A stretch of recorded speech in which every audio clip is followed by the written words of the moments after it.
আসসালামু আলাইকুম প্রিয় প্রবাসী ভাই ও বোনেরা, আশা রাখি আপনারা সকলে অনেক অনেক ভালো আছেন। তো আপনাদের জন্য খুবই জরুরি একটা নিউজ যে আপনারা যারাই দেশে যাওয়ার জন্য টিকিট বুকিং করেছেন এবং যারা দেশের থেকে আসবেন টিকিট বুকিং করেছেন এই মাসের মধ্যে, তো আপনারা অবশ্যই যে বিমান অফিস এবং বা যে ট্রাভেলস থেকে আপনারা টিকিটগুলো সংগ্রহ করেছেন অবশ্যই সেখানে জানিয়ে নেবেন যে টিকিটের ডেটটা সঠিক আছে কিনা, টাইমটা সঠিক আছে কিনা।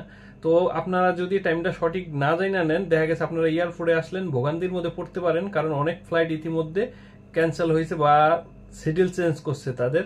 তো আপনারা অবশ্যই তাদের থেকে হোয়াটসঅ্যাপ করে বা ফোন দিয়ে আপনারা জেনে নেবেন। আর যারা প্রবাস থেকে যাইতেছেন আপনারা পাসপোর্ট সব কাগজপত্র ঠিকভাবে নেবেন। আর যারা দেশের থেকেও আসতে চাইতেছেন তারা সম্পূর্ণ কাগজপত্র দেখে শুনে ভালো মতো নিয়ে আসবেন, কারণ আপনারা অনেক জায়গায় রাস্তাঘাট বন্ধ হওয়ার কারণে বা এয়ারপোর্টে অনেক চেকিং হওয়ার কারণে পুরো বাংলাদেশে বর্তমান পরিস্থিতি তো আপনারা জানেনই সকলে। তো বাংলাদেশে অনেক জায়গায় অনেক চেকিং হচ্ছে। তো আপনারা যখনই পাসপোর্ট সবকিছু সঙ্গে না থাকবে হয়তো আরো ভোগান্তির শিকার হতে পারেন। আপনারা যখনই এয়ারপোর্টের উদ্দেশ্যে রওনা দিবেন হাতে যথেষ্ট টাইম নিয়ে নেবেন, কারণ এখন যানজট রাস্তাঘাটে অনেক ঝামেলা আছে। তো সেই ক্ষেত্রে আপনাদের যে কোনো সময় দেরি হয়ে যেতে পারে, আপনারা ফ্লাইট মিস করতে পারেন।